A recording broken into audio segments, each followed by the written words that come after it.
महाविकास आघाडीमधले किरकोळ वाद आता मिटलेले आहेत आणि महाविकास आघाडीत कुणीही कोणताही पक्ष किंवा कोणताही उमेदवार टोकाची भूमिका घेणार नाही अशी प्रतिक्रिया ठाकरे गटाचे खासदार संजय राऊत यांनी दिलेली आहे। तर सांगली, मुंबई आणि भिवंडीच्या जागेवर काँग्रेसचा आग्रह कायम आहे अशी प्रतिक्रिया काँग्रेसचे नेते बाळासाहेब थोरातांनी दिली आहे।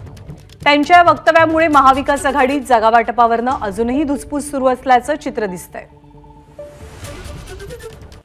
की महाविकास आघाडीमधले सगळे किरकोळ वाद मिटले आहेत। कोणी टोकाची भूमिका घेतलेली नाही, ना काँग्रेस पक्षाने घेतली, ना राष्ट्रवादी काँग्रेस पक्षाने घेतली, ना शिवसेनेने घेतली।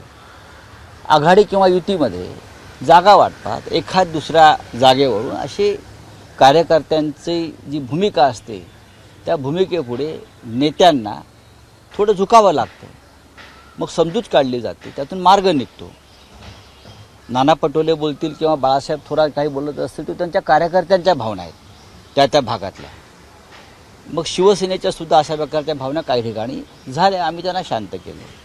सांगलीचा जागेचा आग्रह आमचा आहेच आहे, बाळासाहेब थोरात बोलतात। परंतु यामध्ये शेवटी आमचे दिल्लीचे जी श्रेष्ठी आहेत ते सुद्धा भाग घेत आहेत, चर्चा करतायत। मला असं वाटतं की त्यामधून काही ना काही आज मार्ग आज आम्ही काढणार आहोत, काही ना काही निर्णय तर आज घ्यावाच लागणार आहे। आघाडीची काही बिघाडी होणार नाही, समजून एकमेकाला घ्यावं लागेल, त्यांनी समजून घ्यावं अशीच आमची फक्त आग्रह आहे। त्यांनी समजून घेतलं पाहिजे, लोक भावना समजून घेतली पाहिजे, आमच्या कार्यकर्त्यांची भावना समजून घेतली पाहिजे, हीच आग्रह आमचा आहे।